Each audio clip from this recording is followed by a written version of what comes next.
Hola, hola, y muy bienvenidos a Esto es Absurdo, el programa más absurdo que vas a oír. Hoy inauguramos sección en una de las ideas que me surgen porque sí. Bueno, resulta que he decidido que la entrevista del día de la fecha no sea tal, sino que inaugure una sección en la cual yo voy a hablar con alguien que esté especializado, por supuesto, mucho más que yo, en temas que a mí me apasionen, sepa un poco de ellos, en una suerte de conversatorio.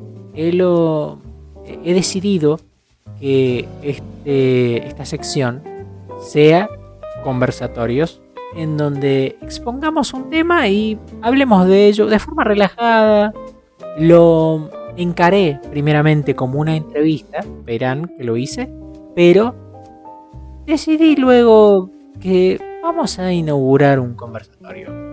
Vamos a inaugurar este tipo de secciones en las cuales conversemos con amigos, con gente que sepa de cosas y conversar simple y sencillamente de temas que me apasionan. En este caso la literatura, con el gran escritor José Luis Paolo García Morales, el cual está especializado en ciencia ficción y en literatura en general, puesto que la literatura que él abarca tiene muchas ramas y muchas cosas y muchas cuestiones, pero más que nada en la ciencia ficción y en la fantasía. Bien, espero que lo disfruten tanto como yo disfruté el hacerlo. Y como dos últimas cositas, la primera es: va a haber, antes del conversatorio en cuestión, una lectura, la cual corresponde al cuento Vaivén Baótico para empezar, y luego, al finalizar, se leerá Velos en la azotea, el cual es un libro de un libro recopilatorio de cuentos que se llama Sardonia, de la autoría de este gran escritor. Y el primer cuento, el del principio, está publicado en la revista Espejo Humeante, la cual es una revista de ciencia ficción latinoamericana que se puede encontrar en internet. Espero les agrade todo el material, tanto como a mí me agradó hacerlo, porque fue un honor, fue un completo honor. Espero les encante. Vaivén Baótico, de José Luis Paolo García Morales. Huyendo de los puercolicías, entra en un cementerio. Aunque apenas perceptible, la tierra brilla en destellos palpitantes, cortesía de la corporación Happy Bone. Atraído por la curiosidad, come un bocado y se guarece junto a una cripta y un muro que marcan la frontera entre las calles de los muertos y las de los vivos. Luego de un rato piensa que, quizás por comer tierra de pútridos o por el hambre que ocasiona la falta de pasión veraniega, cae en una especie de ensoñación vívida, donde las estrellas flotan en la lejanía, pero de alguna manera se siente su movimiento frío entre la brisa. En el fondo sabe que ha sido degradado de la realidad y que su tarjeta paradigmática mental será sustituida por otra, lo cual deviene en locura y a veces en muerte, una de las leyes dictadas por el poderoso Estado Leviatán. Miro hacia la avenida, los puercolicías se han ido. Camino durante algunos minutos que parecen interminables. Al acercarme al centro de la ciudad, encuentro un cadáver. De alguna manera, sé que solía ser una señora que vendía frutas y verduras en una carretilla jalada por un caballo, que, por supuesto, ya no está con ella. Lo han robado de la señora, viva o muerta, no importa, en realidad no importa nada de ella ahora, solo que es un cuerpo estorbando en la acera que rodeo instintivamente. No vaya a ser que tenga la peste. Si no mal recuerdo, en esta época se trata de la bubónica. Maldigo los avances tecnológicos, pero maldigo más mi mal desempeño social. De haber perseguido la excelencia, ahora seguiría en el futuro con mis amigos. Aunque quizás los que dirigen esto estén reconsiderando devolverme la tarjeta de mi realidad anterior, y por eso no me han borrado los recuerdos del futuro. Esto me genera dudas. Quizás debí poner atención en la sesión informativa, pero no podía apartar mi lascivia de esa mujer tan sensual. Siempre piensa uno que no le va a suceder nada de esto, ni remotamente parecido. Bueno, a lo mucho quizás un día en la cárcel como prisionero de guerra, pero no un cambio total de tarjeta paradigmática. Una vez escuché que somos humanos seleccionados para ser congelados dentro de una nave sideral a la espera del día en que aterricemos en el Edén prometido por los cosmólogos, mientras en el viaje una tarjeta controla la realidad mental de cada uno. Pero eso no influye en que no quiero vivir aquí, mentalmente. ¿Y si me desconecto? ¿Será peligroso desconectarme así nada más? En otra ocasión escuché en un chat que la humanidad superpobló tanto el planeta que nuestros cuerpos moran en una realidad superhabitada y cada centímetro importa, que los cuerpos están sumamente quietos y tan juntos que mi respiración y la de mi vecino se sincronizan en un vaivén caótico de sueros alimenticios y químicos endorfenológicos, mientras la mente de cada uno avanza racionalmente en pensamientos y realidades hipercomplejas, como esta. Bueno, como en la que viví hace unas horas, no esta, donde hay peste, ignorancia y muerte a cada instante. En la calle aullan los perros y el fuego muerde suavemente los bordes de su jaula vítrea. Luz callejera que ilumina ridículamente un océano titánico de negritud preambular al crepúsculo matutino. Y como sacado de una película perversa, una horda de gallos camina lento para darle la bienvenida. Repentinamente gritan por sus cogotes inoxidables que su amo, el gallero, ha muerto y que hay algo malévolo en el aire y en la piel que se arrastra, que incendia, que diseca el alma. Al desconectarme, no sé cuántos segundos, minutos u horas han transcurrido. Solo siento que mi piel está como derretida junto a otra cuyo vaho suena a deficiencia pulmonar como el mío. Trato de levantarme, pero el esfuerzo hace tronar mi tórax. Alzo difícilmente un brazo y siento una superficie similar al plástico antiadherente. Abro los ojos, pero un velo de grasa, supongo, me impide comprender lo que sucede a mi alrededor. Sin embargo, cede luego de parpadear mucho. Observo el cuerpo a mi derecha y noto una oreja extraña. La jalo y sale una charola diminuta con la tarjeta mental paradigmática. La agarro y siento su viscosidad. Miro al humano de la derecha. Se ve feliz. Miro al de la izquierda. También se ve feliz. Curiosamente son casi idénticos. Mi respiración se agita. Mis brazos, mi tórax y cuello comienzan a temblar por el esfuerzo de moverse a mi voluntad. Realmente no hay a dónde ir ni cómo averiguar algo más.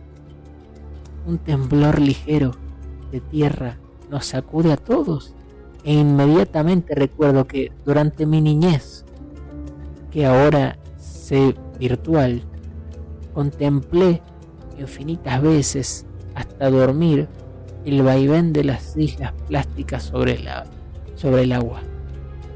Mi tarjeta cae junto a mi hombro, lo que me da la idea de intercambiarla con la de algún vecino. No tiene inscripción alguna que me pueda indicar cualquier dato para saber en qué año y qué paradigma viven. pero recuerdo que ha sido fácil desconectarme, quizá demasiado fácil. Eso me hace dudar de la realidad otra vez. ¿Es el miedo lo que evita que nos desconectemos? El vecino despierta súbitamente. Luego de analizar momentáneamente lo que sucede, habla. Oiga, los rumores son ciertos. Vaya.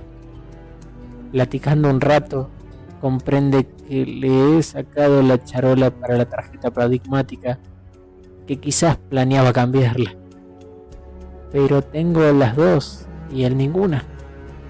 Y ambos pensamos a futuro que esto podría convertirse en un duelo de venganzas hasta el hartazgo. Convenimos en echarlo a la suerte, pues ambos somos pacifistas. El otro vecino se despierta, la plática se repite, pero en este otro vecino hay un temor de ser asesinado, lo que evidencia que su realidad es muy buena. Nos miramos fríamente los tres, con la respiración agitada. La vecina de enfrente se levanta. Hola, muy bienvenidos a Esto es Absurdo.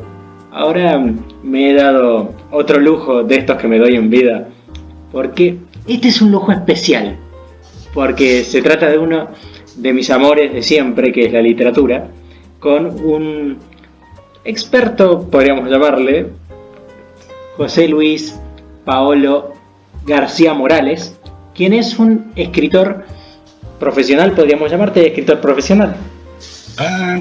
Tal vez sí, o en vías. Bien, oriundo de México, quien se especializa, por lo que me he mostrado, en ciencia ficción.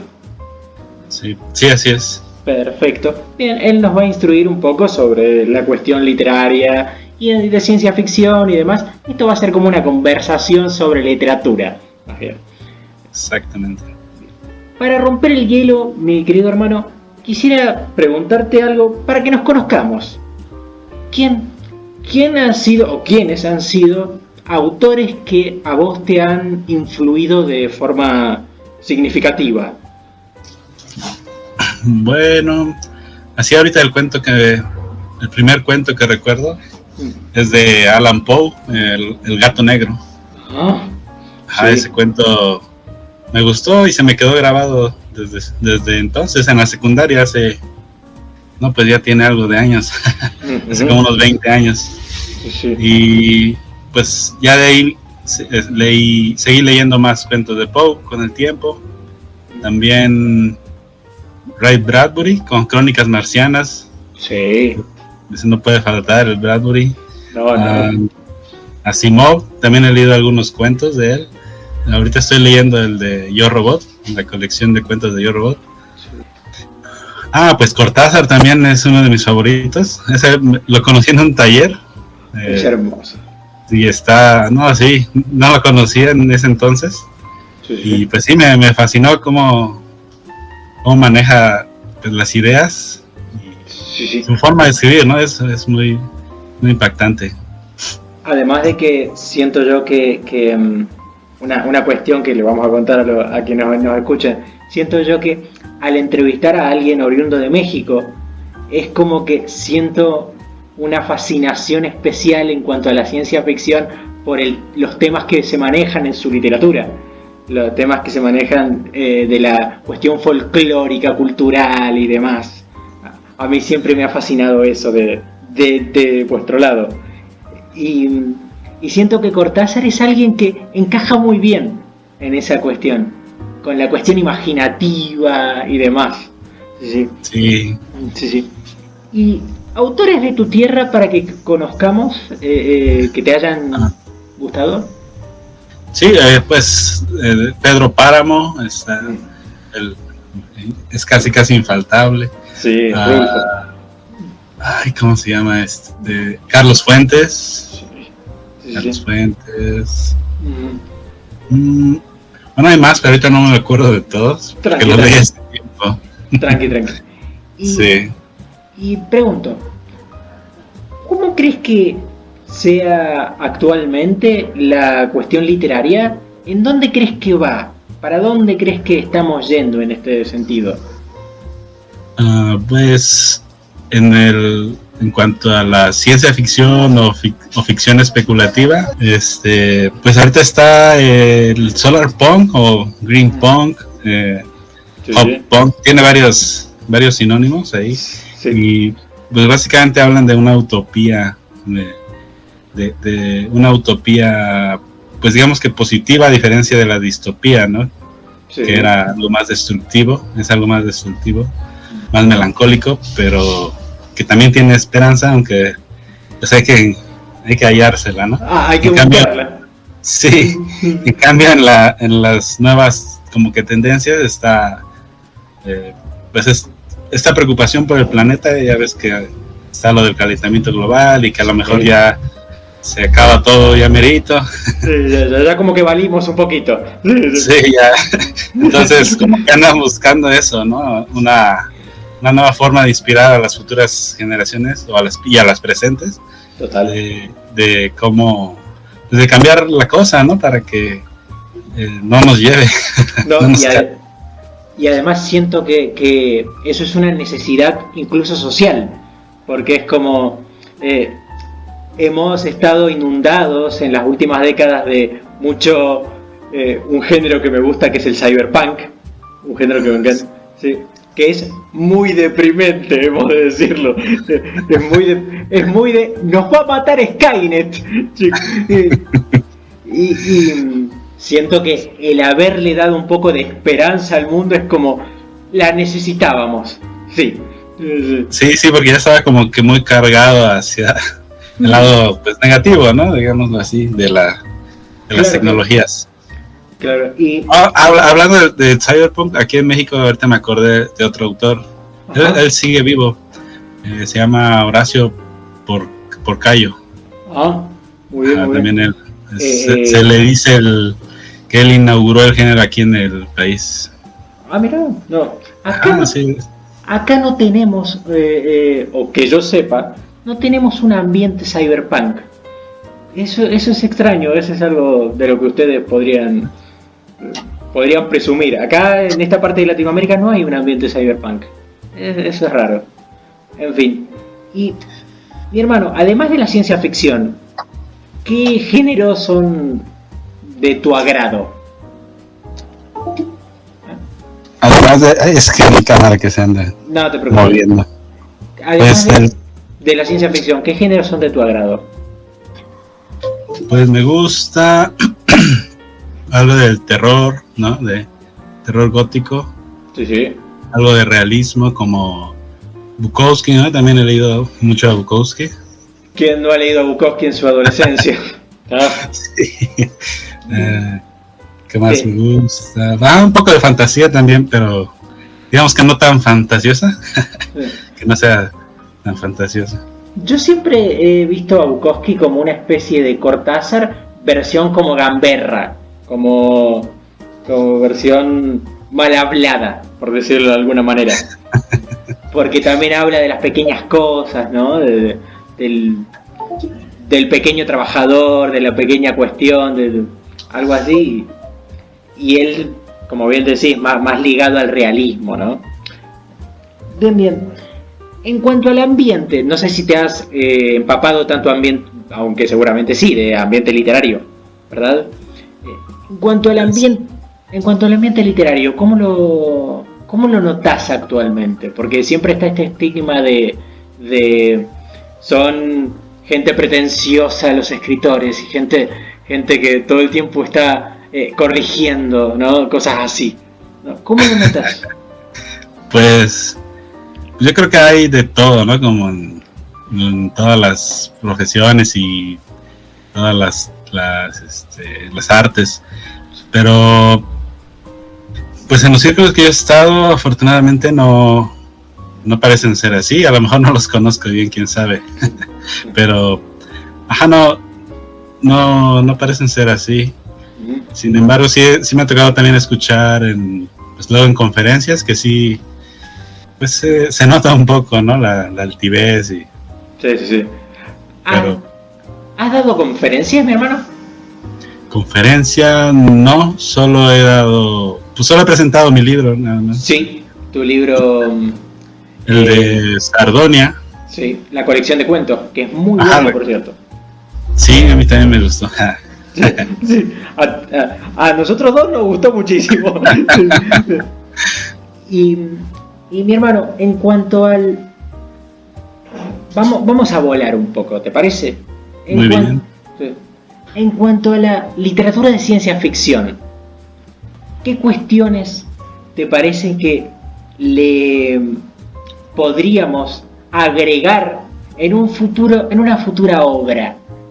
Creemos acá, bueno, no en vivo porque está pregrabado, pero creemos, vamos a crear, ¿qué cuestiones te gustaría explorar en la ciencia ficción? ¿O te gusta explorar en la ciencia ficción? Bueno, pues ahorita tengo una novela también publicada pero esa todavía no la tengo muy lista, no la he promovido muy bien. Es de ciencia ficción. Sí. Y en esta hablo acerca de la inmortalidad, de la clonación, del transhumanismo. Son temas que me interesan actualmente y lo estoy mezclando un poco con un poco de mística, mística, pero basado más en la ciencia, ¿no? En la ciencia como actual, no la ciencia de antes, sino en las actuales. Sí, más en un enfoque científico más moderno, por decirlo de alguna manera. Ajá. ¿Sos una persona que le gusta la ciencia ficción explicada o lo das más bien, lo hizo un mago? Pues me gusta más cuando lo explican, pero no tengo problemas cuando pues surge de la nada. Sí. Es así porque es así. Sí. Tenés, obviamente vos tenés conocimientos de cuestiones como las obras de Julio Verne y demás, ¿verdad? ¿Qué crees que ¿quiénes crees que hayan sido o son actualmente los nuevos booms de la cuestión de la ciencia ficción y los nuevos genios de la ciencia ficción? Uy, ahí sí la tengo un poco difícil. Sí. Pues hay varios de los que están vivos y siguen escribiendo. Bueno, hay un movimiento, creo que es más en el habla inglesa. Es una... Pues ya no está tan chica, pero se llama... Espera, deja buscar el libro, por aquí lo tengo. Tranqui. No viene su nombre completo, pero se me olvidó. Pero es N.K. Jemisin y es una afroamericana. Entonces hay movimiento en esto de tomar ese orgullo de sus raíces, de las personas afroamericanas. Bueno, pues bueno, yo no tengo problema en decirles negras, pero ellas a lo mejor sí, entonces sí, totalmente. No referirme ahí bien a ellos, pero afrodescendientes, pongámosle. Afrodescendientes. Perfecto. Y es ella y hay otra. Es que olvidé acordarme de los nombres. Por acá está. Pero bueno, ese es un movimiento interesante. Sí. Y aquí en México, en América Latina, apenas también hay una antología que es gratuita, que está circulando en internet, es la Piedra del Sol. ¿Cómo se llama? No me acuerdo cómo se llama. Tranquilo. Ahorita te lo busco y te lo digo ahorita. Tranquilo, no hay problema. Mientras tanto. Sí, la otra autora es Nnedi Okorafor. Ella también está escribiendo en esto de recuperar su cultura, su afrodescendencia. Y ustedes, hablando de culturas, ustedes en su cuestión literaria, ¿crees que rescatan de alguna manera significativa sus culturas, sus folclores, sus cuestiones que son tan vastos.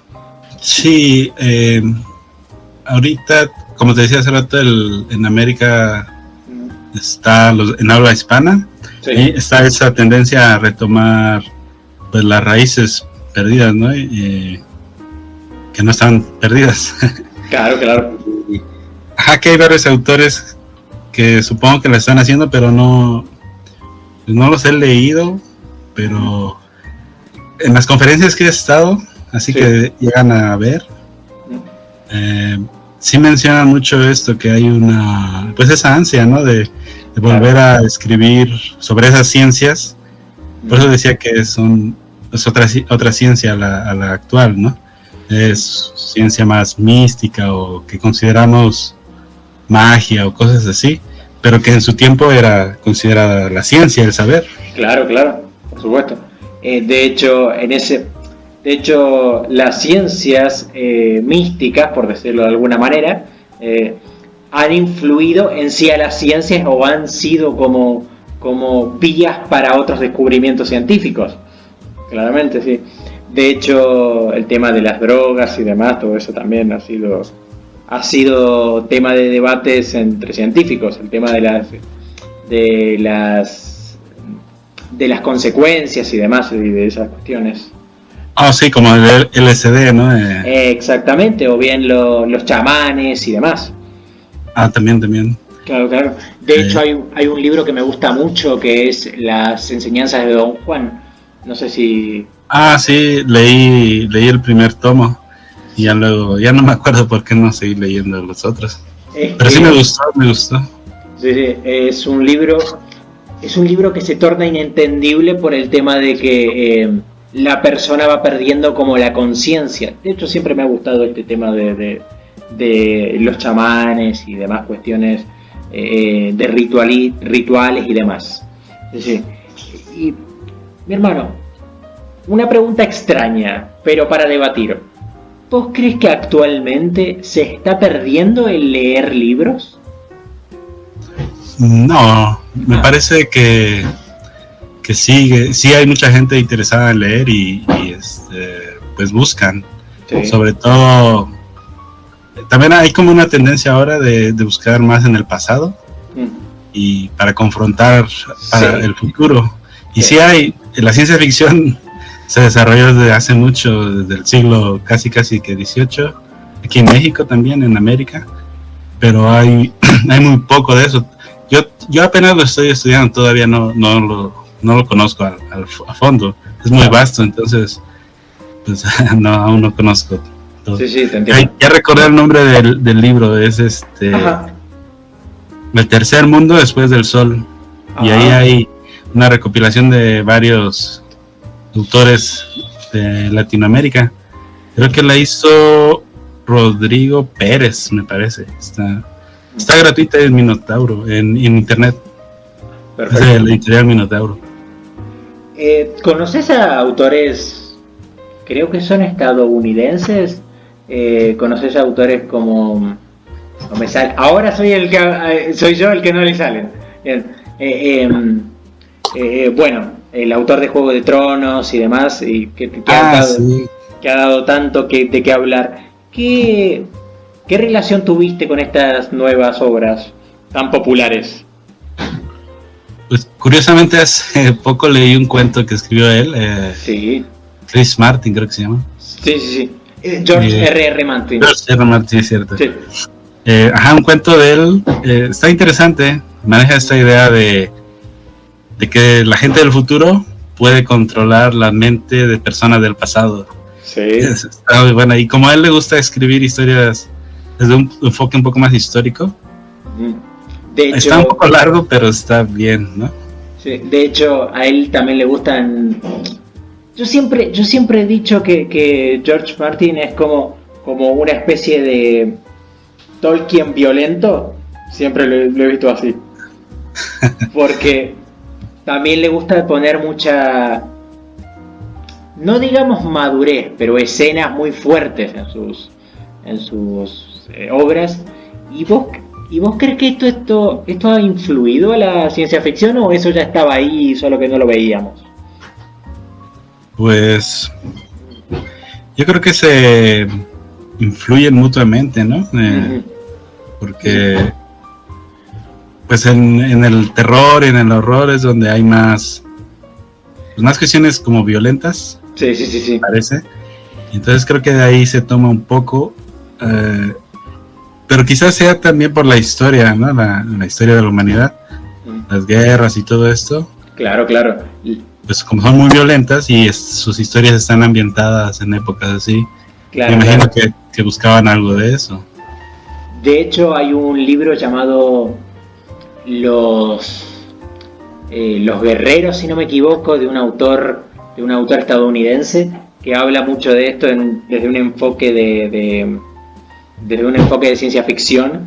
Habla de los horrores de la guerra y demás. De hecho, Ray Bradbury habla bastante de los horrores de las distopías y de la guerra, ya que hablábamos de él. Y mi hermano, ¿cuál crees vos que son los libros o el libro que funciona muy bien como disparador para quien quiera adentrarse a la ciencia ficción? Como disparador. Pues a mí me gusta Philip Dick. Sí. Tiene muy buenas historias y tiene una forma muy interesante de escribir. Bradbury. Me gustó más el de Crónicas Marcianas porque como me gusta más el cuento corto, pues sí. prefiero eso, ¿no? Y pues también no puede faltar, como habíamos dicho, Cortázar o Italo Calvino. Hay Pedro Páramo no. Rulfo. Juan Rulfo, perdón. No te preocupes. Y una cosa que tenía muy buena, uno de mis autores favoritos, por si a alguien le importa, es Philip K. Dick, como bien dijiste.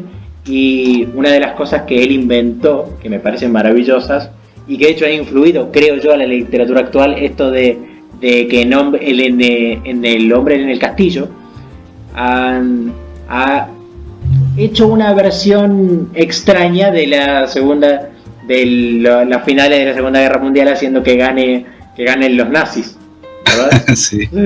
Y eso ha influido, creo yo, en cómo vemos los mundos de ciencia ficción, cómo vemos los posibles mundos, las posibles posibilidades que se den, creo yo, porque que hayan ganado los nazis se aparece como un cliché en la ciencia ficción actual.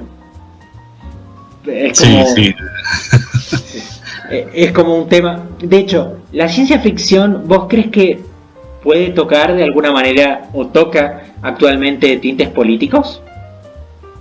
Sí, es fundamental, es como es parte de su esencia de la ciencia ficción, porque pues es de alguna manera una crítica social a la vez que una propuesta, ¿no? Sí. Muchas historias, creo que la gran mayoría son políticas, porque critican un aspecto de la sociedad actual, como esta que mencionas, ¿no? Lo de los nazis, que sí lo volvieron trillado, pero pues en su momento no era trillado, ¿no? Era una buena idea. No, por supuesto, y además el propio Dick tenía cuestiones increíbles acerca de la sociedad, porque él era un crítico muy grande de la sociedad. Una de las obras que se me ocurren críticas de la sociedad que él hacía fue Ubik, que es un muy buen libro, por cierto. Sí, eso está en mi lista de espera. Ubik es increíble, de hecho fue por Ubik y por H.G. Wells, el de La máquina del tiempo. Sí. Sí. Quien me hizo darme cuenta de que, podíamos hacer la ciencia ficción una locura, o sea, como una locura, y era ese componente de locura lo que me atrajo. Como buen filósofo, ¿no? Estamos todos locos. Esto es así. Claro. Y hablando de filosofía, ¿cuál es tu relación con esto? Puesto que sé que hay una reflexión muy grande, como bien has dicho, en la ciencia ficción. sé perfectamente que en esta nueva novela has tocado, como bien has dicho, temas de la inmortalidad y demás. ¿Cómo te llevas con la filosofía, con toda esta cuestión? Pues es bastante inspiradora, sí, porque ayuda, por ejemplo, a entender algunos aspectos de otras épocas o líneas de pensamiento, ¿no? Sobre algún tema en específico, y eso me ayuda a reflexionar sobre lo que yo quiero hablar. Claro, claro. ¿No? Entonces sí, es muy estrecha la relación. Sí. Y vamos a jugar. Inmortalidad. Tengamos una conversación. ¿Qué ideas tenés sobre la otra vida y demás? ¿Cómo lo ves a todo esto? ¿La vida inmortal o la vida después de muerto? La vida inmortal y la vida después de muerto. Venga. Bien, las dos. Sí. Pues, bueno, en la novela traté un aspecto, aún no lo acabo de desarrollar todo porque va a haber más novelas. Claro. Va a continuar, quiero decir. Y en esta pues le doy un tratamiento de que se vende como un producto, ¿no? Entonces, al comienzo, como siempre, te enganchan, ¿no? Te dan la muestra gratis, son unos 1000 años, ¿no? Sí. Te dan. Y ya, pero a partir de ahí, tú tienes que comprar la segunda dosis. Claro. Para hacerlo un poco más interesante, limité la cantidad de población, ¿no? Entonces ya no se pueden reproducir y ahí están. Y se tienen que hacer mejoras transhumanas, entonces para seguir avanzando y que siga habiendo una lucha social entre pues la clase obrera, la masa y los dirigentes, ¿no? Es como si fuese una especie de droga la inmortalidad. Ajá, y ahí tú ves si la quieres seguir o no. Claro, se vuelve una necesidad. Eso está muy bueno. Sí. Ajá, además es como este chiste, ¿no? De que cuando sacas algo a crédito, pues sí, prácticamente duras 10 años en pagar un teléfono que sí, a lo mejor te roban al otro día, pero tú lo sigues pagando.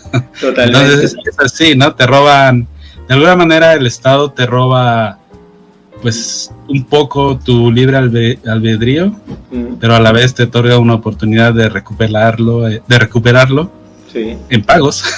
Totalmente.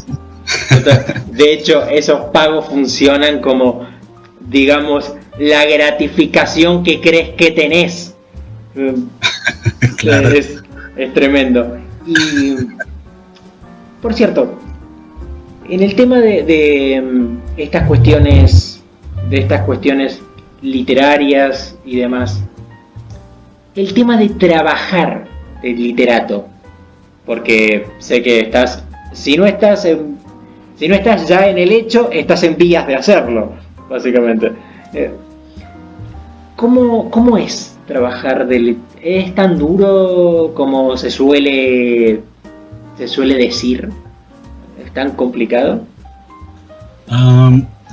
Pues yo ahí me siento un poco extraño porque lo que leo luego en internet, ¿no? En Twitter o Facebook y demás redes, pues muchos como que se estresan, les gusta, sí, pero se estresan mucho y como que se quejan.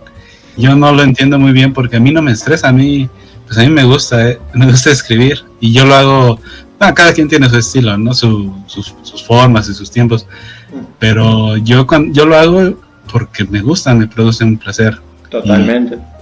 No entiendo muy bien por qué algunos dicen que es muy estresante. A mí me divierte, al contrario, me divierte. Sí, además de que siento yo, produce una excelente catarsis el escribir. Produce felicidad el sacarte a veces cosas escribiendo, ¿no? Sí, aunque bueno, ahí también debo decir que yo no escribo tan... Obviamente que sí hay cosas mías, ¿no? Pero yo escribo más bien historias que no tienen que ver conmigo. Claro. O sea, y mucha gente esa pregunta la hacen mucho porque he estado 2 que 3 veces frente al público y esa pregunta la hacen casi siempre. qué tanto es tuyo, que si es una vivencia personal. No dudo que haya muchos que sí, pero en mi caso no es así, es distinto, ¿no? Sí, te entiendo. De hecho, yo lo utilizaba, siempre yo creo que es un recurso que se utiliza cuando, digamos, es un escritor un poco más primerizo, creo yo. Luego ya uno empieza a volar, porque cuando uno es más primerizo, creo yo que escribe sobre su alrededor, sobre su vivencia y sobre lo que puede tomar de sí, ¿no? Puede tomar de su realidad, creo yo. Sí, coincido contigo, creo que al principio sí es, a lo mejor sí es algo catártico, ¿no? Casi un diario, pero sí, sí, ya de ahí pasas pues a algo más elaborado, más artístico quizás se podría llamar. ¿Cuál pensás vos, si es que queremos darle un sentido crítico a la cuestión, si a vos te parece, cuál crees vos que es un autor que a vos no te agrade, pero que la gente suele amarlo? Híjole. Sí, tremendo. A ver si no me apedrean en la calle. No, tranquilo. Ese García Márquez no me agrada mucho. ¡Qué buena respuesta, por favor! Sí, no me agrada mucho sus historias. Como persona no lo conozco, pero No, sí. sus historias... Vos sabés que no sé. A mí el Gabo tampoco me gusta. Fíjate. No. Ay, pues, salud por eso. No, sí, totalmente. De hecho, siento a veces que es como, y ya nos estamos poniendo muy críticos, ¿no? Pero siento que es como muy místico, demasiado, ya para el punto en el que no me agrada ya ese tipo de cuestiones, ¿no? Pero coincidimos y mucho, me pareció fantástico eso. Sí, es que sí yo no estoy muy seguro, pero tiene una forma de escribir también que no sé, no me acaba de agradar, Sí. No sé, no congenias. No congeniamos, es como simplemente no. Y un momento que vos hayas dicho en tu vida, que vos hayas dicho, acá me hizo clic la cosa y quiero dedicarme a la escritura, ¿cuál fue? Pues creo que fue en un taller, porque yo pues cuando comencé no publicaba. Ajá. Y yo tenía dudas, dije, pues serán buenos, ¿no? mis cuentos, porque pues siempre, no sé, inseguridades que a veces tiene uno, siempre, ¿no? Y dije, bueno, me voy a meter a un taller y ahí pues va a ser en corto la crítica y ya sabré si tengo material o no. Claro, totalmente. Lo hice y pues sí gustó lo que escribí, entonces creo que ahí fue cuando dije, pues venga, ¿no? Sí, de hecho yo tengo una historia parecida, que es cuando en un día de la madre, a mi madre le gustó lo que le escribí para ella y dije, hey, podría ser que podría escribir, y comencé con eso. Mira. Sí, y en cuanto a la enseñanza académica, no sé si te has forjado, sí, seguramente, académicamente en la cuestión literaria, ¿verdad? ¿Cómo lo ves en cuanto a la literatura? Pues he ido, pues fui a ese taller, creo que fui a otro, pero por alguna razón no lo recuerdo, y era con una escritora que actualmente escribe, bueno, está viva, sigue escribiendo. Uh-huh. Ay, ¿cómo se llama? Siempre olvido su nombre de ella. Sí, ya te diste cuenta que más bien soy malo con los nombres. Sí, yo también tengo una cosa con los nombres, de hecho nadie recuerda mi apellido, unos líos. No sé. No, pero Facundo sí se me queda grabado. No, sí. Pero bueno, con la cuestión académica de literatura, pues casi no estoy así muy formado, ¿no? He ido como a 2-3 talleres, Uno con una no, las dos eran escritoras. Ajá. Y las dos eran mujeres. Pero una era más académica. Ajá. Y a la otra le perdí el rastro, se fue en busca de algo, no sé. Y ya no he sabido nada de ella. En su taller fue donde hice el clic. Ajá. Y con la más académica, pues no sé bien, pero sí aprendí algo, porque sí recuerdo que la pasaba bien, al menos. Por lo menos. Sí. Lo importante es pasarlo bien, además, lo importante es, yo creo que lo importante es la práctica en el escritor, creo yo. Lo importante es sentarse a escribir. O sea... Sí, eso es básico, y leer, sobre todo leer, eso mucho lo olvidan. Y ahí debo confesar que yo al comienzo pensaba eso, ¿no? Que me iban a contaminar de las cosas de otros autores, pero ya que aprendí que estaba en un error yo, ¿no? Claro. Lo mejor es leer mucho de todo lo que te guste. Además, y de lo que no te guste también. Además siento que si no se lee, siento que somos como una especie de Google falso. Es como que creemos que tenemos una idea totalmente novedosa, pero en realidad ya la hicieron 3000 veces. Exactamente. Y ahí es peor, ¿no? Ahí porque es como no. Sí, porque decís, no puede ser. Encima lo hicieron mejor que yo. Mejor. Sí, claro. Y de hecho, a mí siempre eso me pasaba cuando trataba de idear de pequeño. Yo siempre he ideado historias, ¿no? Y trataba de idear pequeño historias y me decían, eso se parece a ... cualquier cosa. O sea, tremendo. Sí, a mí también me pasaba y me molestaba, ¿no? Decía, pero entonces ahora qué voy a pensar. Totalmente. Era enojado, ¿no? Se enoja uno día. pero dices, bueno, es mi culpa por no leer, ¿no? Por no leer. Y en cuanto a las nuevas generaciones, no sé si estás metido en cuanto a la literatura que podría tirarse más a los jóvenes, a los niños, ¿verdad? A los adolescentes, quizás. ¿Querrías recomendar algún libro para que para que las nuevas generaciones puedan leer algo y no estén tanto con cosas que no le aporten nada? Pues ahorita me acabo de acordar de otro libro que también leí. Se llama 25 minutos en el futuro. Ajá. Nueva ciencia ficción norteamericana. Que ya busqué el libro. Sí. Y está editado por Almadía. Sí. El Bernardo Fernández Viv. Ese también está vivo, es un autor. Y creo que también dibuja, ilustra. No sé si ilustra o cómic, no me acuerdo muy bien. Pero él también sigue escribiendo y también es de aquí y escribe literatura. Pero bueno, en esta antología, 25 minutos en el futuro,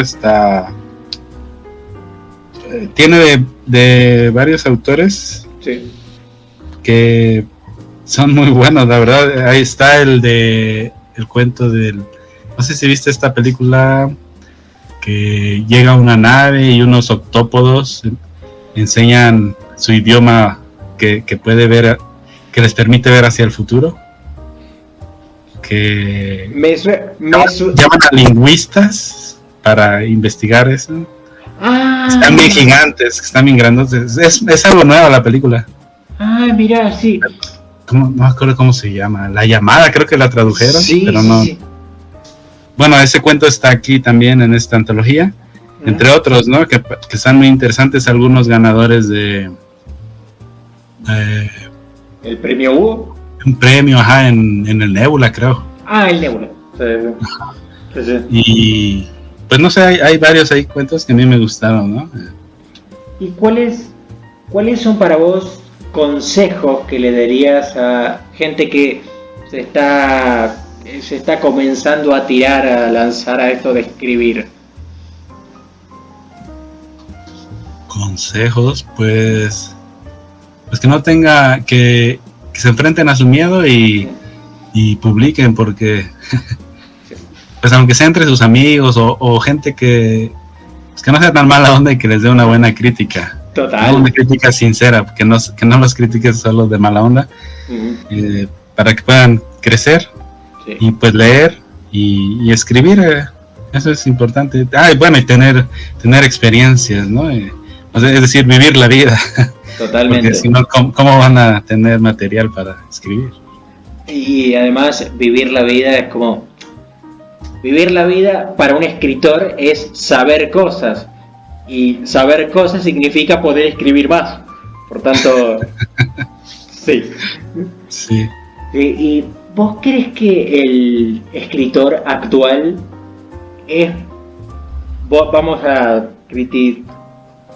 criticar un poquito más? ¿Vos crees que el escritor actual o que la literatura actual es de menor calidad que la antigua? ¿O crees que esto es un mito? ¿Crees que es una visión sesgada, por decirlo de alguna manera? Pues creo que en parte sí está sesgada por la cultura, ¿no? No es lo mismo vivir en un país primermundista, claro, que un tercermundista, ¿no? En esta clasificación. Las cosas simplemente son distintas. Claro. No me imagino, por ejemplo, que en el futuro si vayamos a crearnos un brazo robótico si ni siquiera sabemos ahora hacernos un celular, ¿no? Sí, totalmente. ¿Cómo pretendemos en el futuro algo así? Sí, total. Y la educación, ¿no? Y es que hay muchas diferencias, pues, sí. Creo que la cultura es muy importante en ese sentido. Además, siento que, como bien decís, la educación ha cambiado y nos hemos enfocado en otras cuestiones, creo yo, para plasmarlas en la literatura. Por tanto, yo no diría que es mejor o peor, simplemente es diferente. Sí, coincido contigo. Sí, hemos evolucionado en otros lares, por decirlo de alguna manera. Sí. Además, como que es más especializado ahora, ¿no? Entonces, sabes mucho sobre lo que hay en un cuadrado de 2x2, pero no sabes todo lo que hay alrededor, y creo que eso es importante saberlo también, la macrovisión y la microvisión. Totalmente, y además vamos a ser sinceros, tenemos distintos conceptos del todo, es decir, cosas que a Verne le parecían normales, a nosotros ya nos parecen viejas, y el concepto de un celular a Verne le explotaría la cabeza. Es como... Claro. Sí, a ver. Básicamente, el concepto del internet a Asimov le parecería como, ¿qué me estabas hablando? Que de hecho, por cierto, Asimov también es uno de mis escritores favoritos. Sí, tiene un buen de historias muy buenas. Muy buenas. De hecho, la saga Fundación, no sé si la conoces. Sí, estoy leyéndola también. Bueno, es que leo varios libros a la vez. Sí, yo también. La saga Fundación me ha tocado varias fibras sensibles en mi cuerpo. Sí. Sí, está buena. Sí, porque el tipo es muy bueno haciendo discursos. Es hermoso. Y además sus cuestiones sobre los robots y demás son fabulosas. Bueno, fueron la piedra fundacional. Sí, sin él no. Bueno, sí habría llegado a alguien más, pero pues lo hizo él y le quedó muy bien. Totalmente. Y por cierto, mi hermano, yo siempre termino las conversaciones, las entrevistas con un mensaje, para así, digamos, que nos metemos en una especie de máquina del tiempo y en algún momento del futuro te escuchan y dicen: ¡ay, mira qué pro lo que dijo! ¡Mira qué genial! ¿Quisieras lanzar algún mensaje a futuros escritores, futuras personas del futuro? Pues sí, que me digan si hay vida después de la muerte, ¿no? Porque esa duda la he tenido siempre. Yo también, totalmente. Y yo digo, pues ¿por qué nadie me dice, no? ¿Por qué no regresan a decirnos nada? Yo dije, si me muero, pues voy a regresar y le voy a decir a alguien, pero tal vez se espante. Sinceramente, yo creo que esto del internet ha dado como una especie de vida después de la muerte. Si te pones a analizar, porque podemos ver cuestiones de 1920 con todos los actores básicamente fallecidos y lo estamos viendo, y eso le da cierta inmortalidad al ser humano. Sí, mientras haya luz. Claro, mientras haya luz y un vestigio de que se existió, creo que hay posibilidad de la inmortalidad, o de un cierto tipo de inmortalidad, ¿no? Sí, además, sí, también hay otra idea que me gusta que tiene que ver con esto, es, si lo pensamos bien, y dado que la educación es distinta en cada uno, es como si viviéramos con gente de otro tiempo, ¿no? Porque a veces hay gente que tiene ideas, pues, de otra época. Totalmente. Y a la que vivimos nosotros, entonces, de alguna forma eso hace inmortales, al menos sí, a las personas o las ideas, no sé, algo así. Sí, de hecho hay una cuestión que decía Nietzsche, que esto está bien del que decís de la inmortalidad de las ideas, que es, al filósofo es imposible matarlo, porque sus ideas podrían ser antiguas, quizás, pero en sí, por ejemplo, Platón es inmortal, puesto que sus ideas siempre van a resonar, para crítica o para elogio, siempre lo van a hacer. Sí, siempre están. Sí.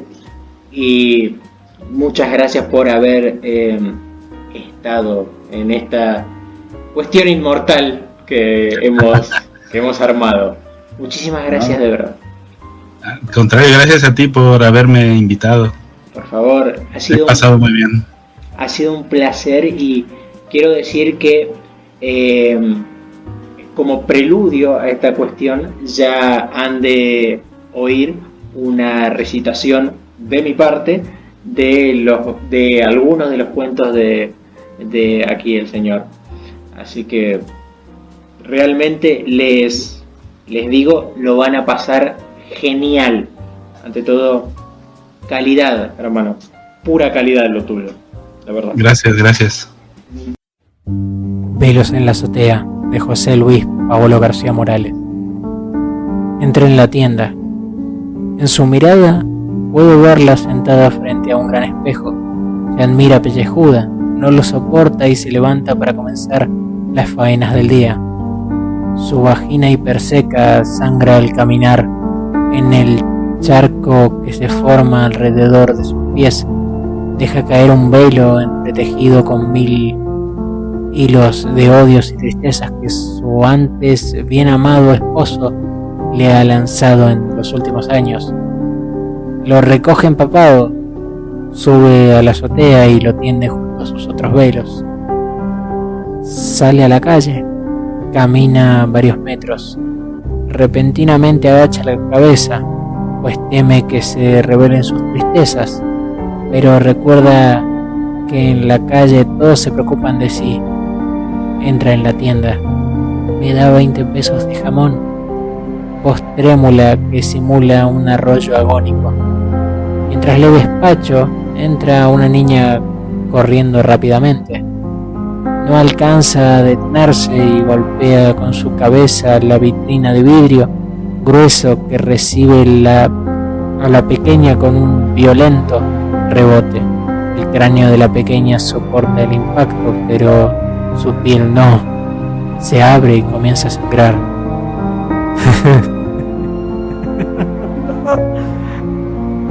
La señora ríe profunda, intensa y desoladamente.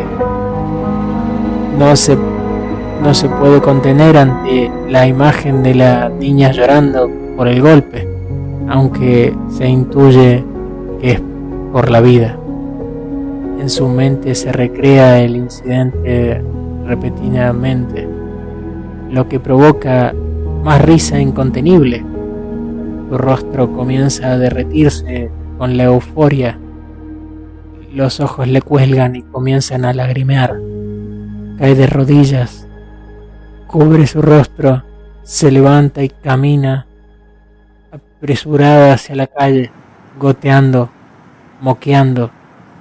Un camión le pasa encima, pero no lo nota.